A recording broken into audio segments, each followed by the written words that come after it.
Hey, and welcome everyone to the Journey Beyond podcast. I'm your host, Tim, and today we're diving into a topic that is very close to my heart. In last week's episode, we had a great interview with my good friend Daniel about the topic of identity, why identity matters, what it is, and how you can slowly start understanding, what you are made of, that what you are doing is a result of years and years and years of experiences and programming that you have gone under. And if you want to reshape something, or if you want to reshape your life, you have to understand that in order for you to change things in your life, you need to be able to change yourself first. And there's a great quote from Albert Einstein that stated, "We cannot solve our problems with the same level of thinking that we used when creating the problem."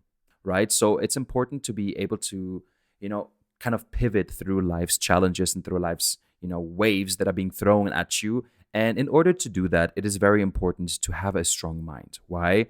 Because a strong mind is basically what you need to be able to navigate through life's challenges. And there will be challenges. There will be a lot of challenges throughout life. It's not just one constant, but rather like a roller coaster of emotions, of events, of experiences that are there to shift you and that are there to help you grow and learn something more about yourself. It's kind of like this child discovering the world for the first time. And how did he discover that fire is hot? Well, not only by listening to their parents talk about that it's hot, but actually by experiencing it through touching a stove or through touching fire and realizing, oh damn, it's actually pretty hot here, right? So it's important to have a strong mind, and mental resilience is, I believe, the building block for us to set up a journey where you will be able to truly set goals for your life, what you want to be achieving, where you see yourself in the future, how you're going to, achieve that career that you always wanted, how you're able to, work on that relationship that you always crave to have. And all of these things need a certain level of perseverance and mental resilience or stability in order for you to pull it through.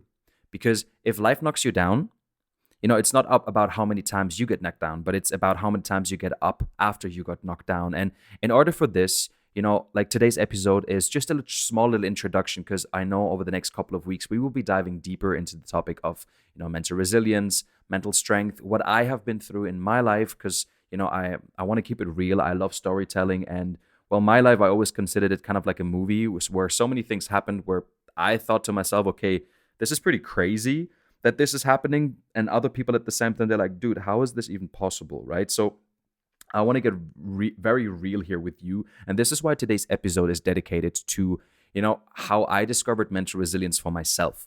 And it's going to get very personal, right? Some of you that are listening that actually know me, you know what I'm talking about because you've probably been there and you probably lived it through. But for those who don't know me, um, I was someone who got raised in a very well upbringing, in a good family, with a single mother who raised me and who gave me so much love, right? But I always had this issue. I always had this thing that I was kind of deeming myself not really worthy of certain things. So that was a big step when I, became a man, when I became an adult, I had to deal with, because I deemed myself as less worthy than other people, and I never saw myself, like my own self perception was a little bit fraud, in a sense that I had a view on life where I believe that everyone else is better than me and that I'm not worthy of achieving anything, right? So this is kind of like the mindset. I don't know where it came from. I mean, I do know by now, and that's a whole nother topic for maybe a later episode. But I realized that the more I put myself under stressful situation, and some people love running away from stressful situations because they just appreciate the calmness in their life, and they appreciate the soft seas and the smooth waters, right? But smooth waters never made a great sailor. It's always the rough waters that shape and craft and work on you, and pound you down into the ground and put you back up, and like ravel you and throw you against all of these walls, right? I always like to refer to it to the finishing scene of Faust, where the devil gets him and like throws him against the room. That's how it feels sometimes when you're going through certain periods of your life that are not so pleasant. And I realized for myself that I, maybe not in the beginning, purposefully created those scenarios that were tough and hard to digest and very difficult for me to overcome. But I realized that they were there just for the right reason, because I needed to become certain of myself. I need to become more self confident, create more self love for myself. So to break it down even further a little bit, right? So I've gone through, same as everybody else, have gone through difficult situations where I didn't know what I could do to get out of it, to the point where I really felt like giving up, where I didn't see a light. I, a couple of times crawled back home and was like, "Hey, I can't do this on my own. Please help me." And I felt like a bum, right? I felt like a bum because as a man, you're supposed to be strong and you're supposed to figure it out for yourself. But I'm honest, I didn't always have the answers, and the answers were given to me by people who just had a, I would say, more rational mind than I did, because I'm a very emotional person. Not emotional in the sense of that I just cry all the time, but I feel energies very easily and I try to interpret them very easily. And sometimes when the energies are just getting, or the intensity of the situation is just getting too much, my nervous system just breaks down, right? So, what did I do to shape this person that I am today? I always was, since the age of 17, 18, I got into the world of personal development, and I was very, very blessed. I feel very, very blessed that I had a bunch of very incredible mentors and people who were just the same age or older than me, who have been going through so much more, who had, financial success, life success, who have, actually created incredible things that, from my perspective, from my point of view, were so hard to imagine to do it myself. Obviously, that's self love that was lacking. But they always said that, you know, rough waters create good sailors. So put yourself into positions willingly where you get to come out of your comfort zone and you get to do something that you don't like doing. Because being in your comfort zone is probably the most detrimental factor in people getting stuck and not moving forward in life, not growing, not expanding, not experiencing something new, because they are just too used to who they are. Right? You have to imagine your brain works like an algorithm, and the algorithm always repeats itself over and over and over again in the same patterns, because these are the patterns that you were raised with and that you were programmed with throughout your entire school life, childhood, upbringing, teenage years, whatsoever. And these certain programs are so ingrained into your identity of who you are, where this algorithm, whenever there is change, whenever there is something new coming that is out of the ordinary and not what you're used to, it kind of pushes it away right away. It's like, no, no, no, no, no, no, no. This sounds difficult, or this sounds like too scary, or this sounds this or that.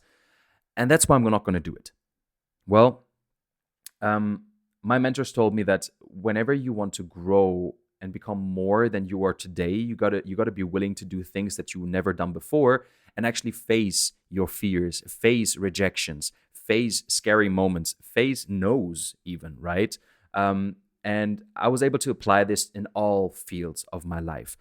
Just as an example, I was frantically afraid of, speaking on stage in front of people. I was frantically afraid of, I wouldn't call myself an introvert, but I had definitely more introverted traits than extroverted traits. I was not the person that was just like talking to people like strangers in the streets. I got so red and I got so embarrassed whenever I had to, or I just wanted to ask for the way. It was so uncomfortable for me to get into that position and talk to a total stranger, because I was afraid of rejection. I was afraid of the worst things that could happen, right? And so many people go in the middle, or look for the center of that place. Just lay down on your back on the ground, look up, and just lay there for a couple of minutes and let all of these weird looks from people burn into you.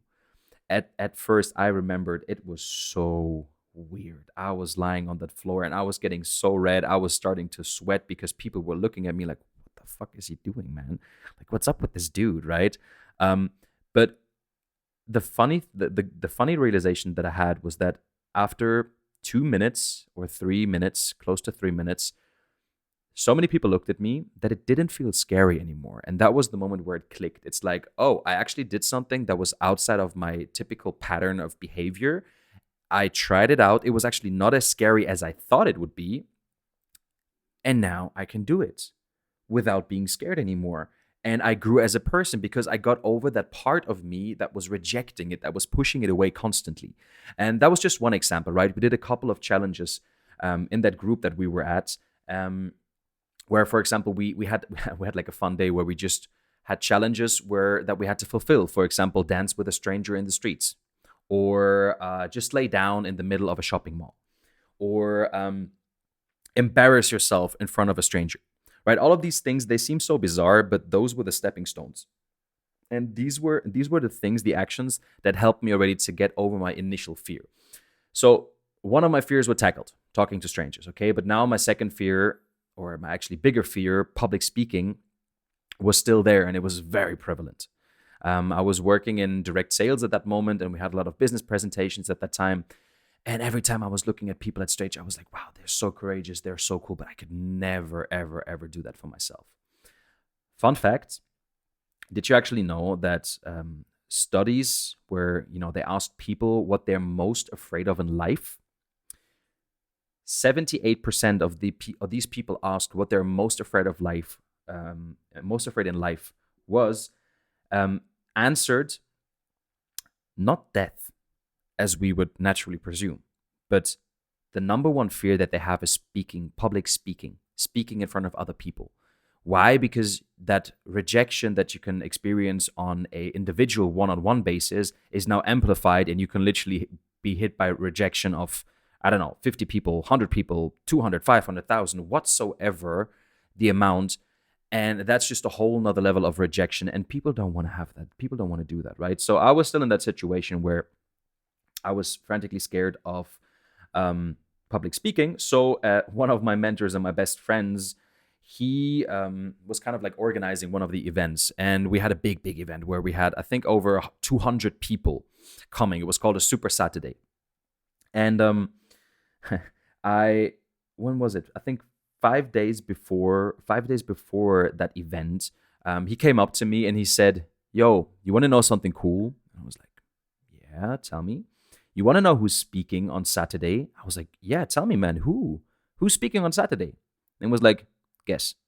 I was like, "I don't know, this guy or that guy." And he was like, "Nope, it's gonna be you." And I was like, "Wait a second, me?" It's like, yeah, I just booked you a 5-minute speech in front of 200 people, probably one of our biggest events. Yeah, so you have around like 5 days now to figure out your speech. Good luck with that, and I see you on Saturday. I was so stressed out. I think I got home that day, I didn't sleep at all because, my mind said, fuck, I'm too scared. I don't want to do this. But my heart was like, actually, it feels like this is something that you've always wanted to do, but you never did because you were too afraid of it. So I listened to my heart. And what I did over the next 5 days was probably one of the most courageous things that I've ever done because, the situation was new to me. I took a piece of paper and a pen and I started drafting out my speech. And I worked on it literally day in, day out, day and night for 5 days.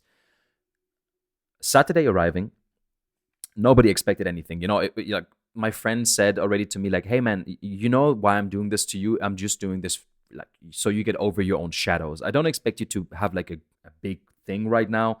Just get on there, get used to the looks, and then just present yourself, whatever you want to do, right?" But I was like, no. I actually presented myself. Like I prepared myself for 5 days now. And Saturday came. We were standing in front of, like, the event started. I was called up on stage. And in my mind, I was going through that speech countless times in those 5 days that the moment I started speaking, I realized the room got real quiet. I started speaking and I started, having a great speech about, mindset and how your mindset is like a parachute. If it's closed, you can't really grow. And if it's open, you're able to glide and you're able to go with it and actually become something bigger. So that was the entire speech for 5 minutes. I quoted some great historical facts about this swimmer and so on. Anyway, and I realized that all of the 200 people in that room were quiet for the entire duration of my speech. And it not even being enough, at the end of the speech, when I was done, I got 3 to 5 seconds. It seemed like a minute of total silence. And I was like, damn. They're probably seeing that I'm sweating right now. So that's why they're like weirded out. But actually, no, I got like 5, 3. maybe it was even 10 seconds, I don't know, like 5 to 10 seconds of total silence, and then a standing ovation. Like my friend came to me and he was like, wow, I didn't know you were that good at public speaking. And I was like, I didn't even know myself I was that good at public speaking, right? And that was just a little quick story from my life, because that's what I mean. That's what I love about, this podcast. I get to share, intimate things about my life.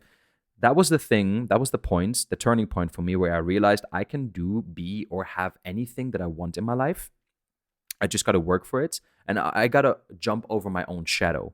And guess what? Public speaking is now my absolute favorite thing to do, hence why I'm doing the podcast, right? So you see how getting over your or jumping over your own shadow can amplify your life in ways that you are not even capable of imagining yet, because you're too proud to live with this algorithm, with this program that has been there forever, and that is not letting you get out only by force of will, or by will force itself.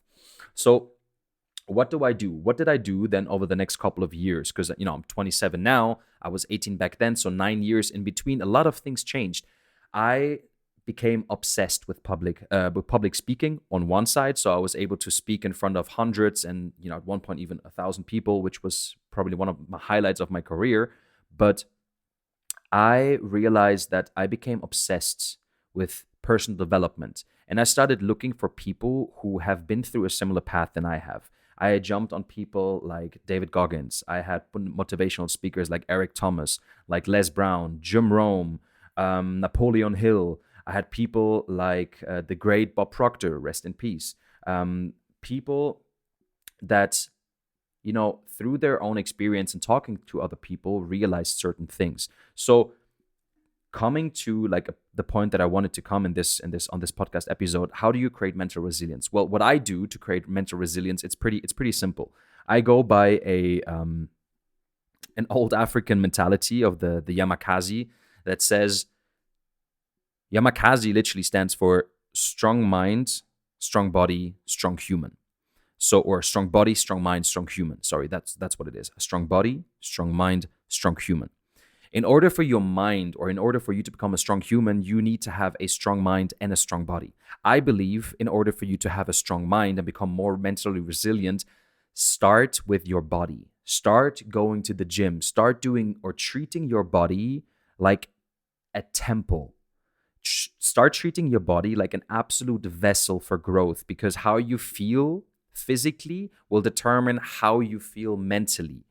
A lot of times depression, a lot of times negative feelings are associated with your nutrition, with your diet, with your lack of exercise, with your lack of movement, with your immobility. All of these factors are connected all together. And I believe that if you start with your body and you start working out exercises, let it be a walk. If you've never worked out in your entire life and you've never visited a gym, you don't need to go to, you don't need to sign up for a gym. Give it your all for like 2 weeks and overextend your workouts, and then just stop because you're just burned out, right? We're not here to sprint. We're here for the long run. We're here for a marathon. I started training 10 years ago. Started going to the gym 10 years ago, but I only started taking it serious 2 years ago, right? So that's the analogy behind. I was always on, off, because I was a sprinter. I didn't think about it like a long run, like a marathon. So start by simple steps. Start going for a week. Start going for a walk once every 2 days. Start going for a walk every day in the evening for 15 minutes, for 20 minutes, 30 minutes, wherever it is. Go sign up at a gym if you want to, and if you can't walk outside, go to a gym, go to the treadmill, and start walking for 15 minutes. Do that for 2 weeks, right? So you progressively overload your training instead of overloading from the beginning, so you're burnt out pretty fast. So start working out is my number one tip. Number two is pick, or staying with the aspect of the physical, watch out what you eat. Make sure that you're only getting the best type of nutrition into your body. Do regular blood scans. Check your blood and what you're maybe nutritionally deficient in. If you're lacking magnesium, if you're lacking calcium, if you're lacking iron or zinc, your body needs these things to regulate itself on a hormonal level, on a nerve and on a cellular level. And if you don't give your body what it needs, it will naturally put you in a state where you're not feeling well. And when you're not feeling well, it's very hard to have mental resilience. So start treating your body like a vessel. That's the number one tip that I would say. Number two is start fueling your mind with the right information. Personal development, and I know this is a big word again. Personal development for me is like working with your own persona. Start reading books that are nonfiction next to the books that you're reading that are fiction, because both are important, one for your creative and one for your rational mind, for your rational brain. But start reading books that are nonfiction. I can name you off the hook already like 5, 6 books that are my absolute favorite and that helped and shaped my life forever. The first book that I ever read was from Napoleon Hill, Think and Grow Rich. The second book that I read helped me to learn about communication. I mean, the first book is pretty self-explanatory, right?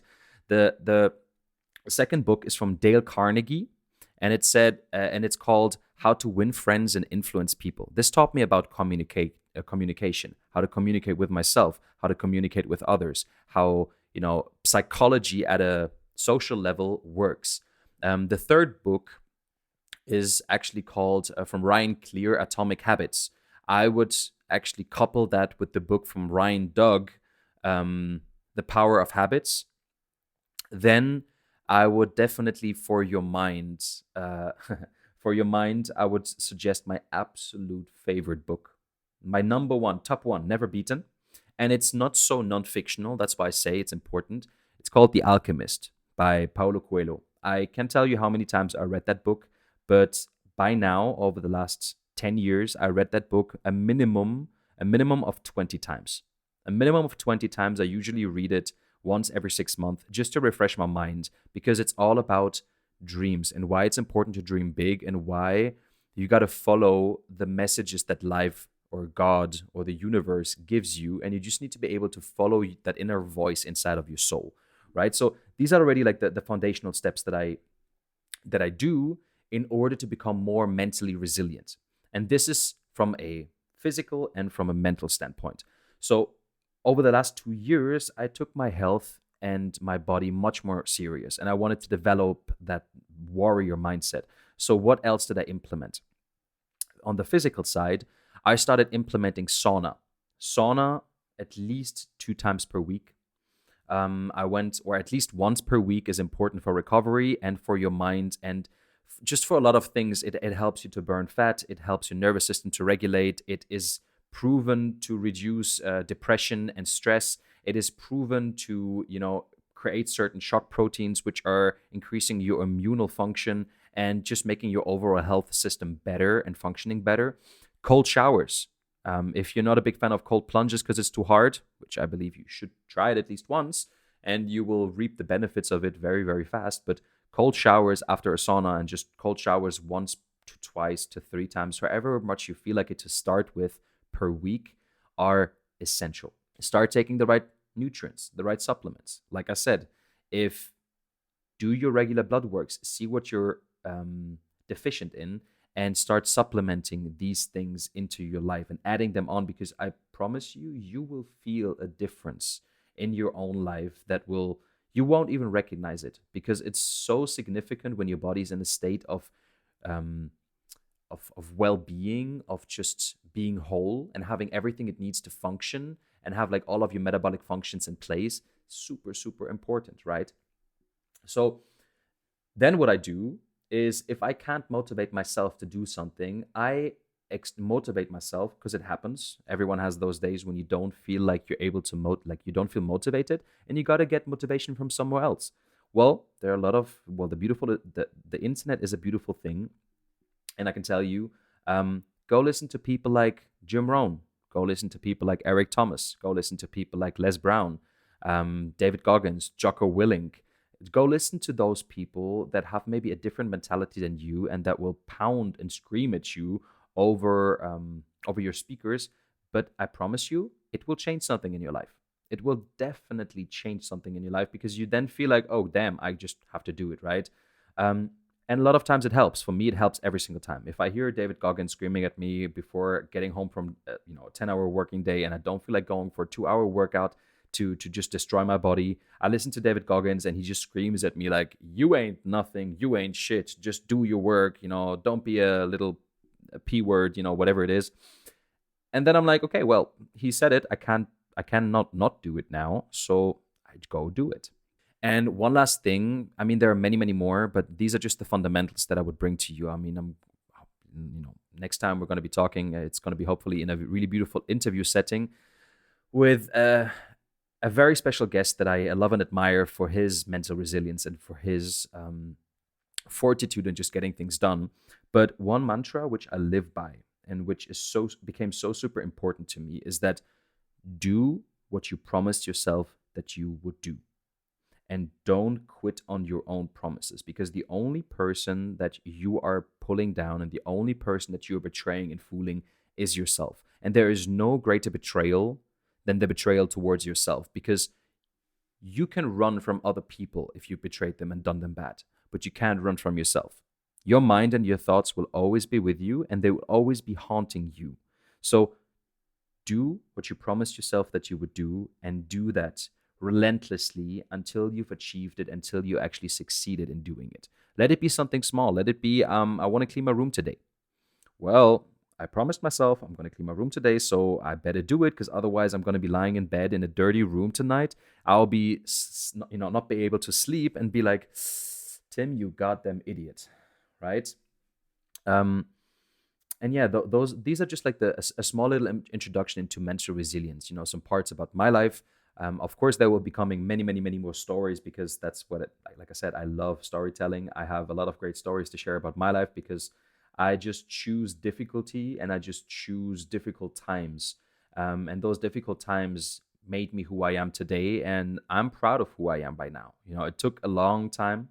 It took a long, long, long, long time of not being proud to be able to say right now that I'm proud of who I am becoming. I'm proud of the person that I am today, but that is because of the actions that I took over the last years.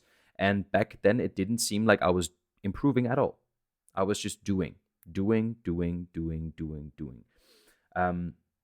There's actually a beautiful concept by Eddie Mylett, where he said, just one more. I just listened to a podcast of him today where he talked about his dad was severely an alcoholic, and he wanted to change for the reason of his for the sake of his family. And he said to his son, or his son asked him, like, Daddy, why are you crying? Because he was sitting in the car with him crying. And he said, I want to become a better man. I want to become sober for you.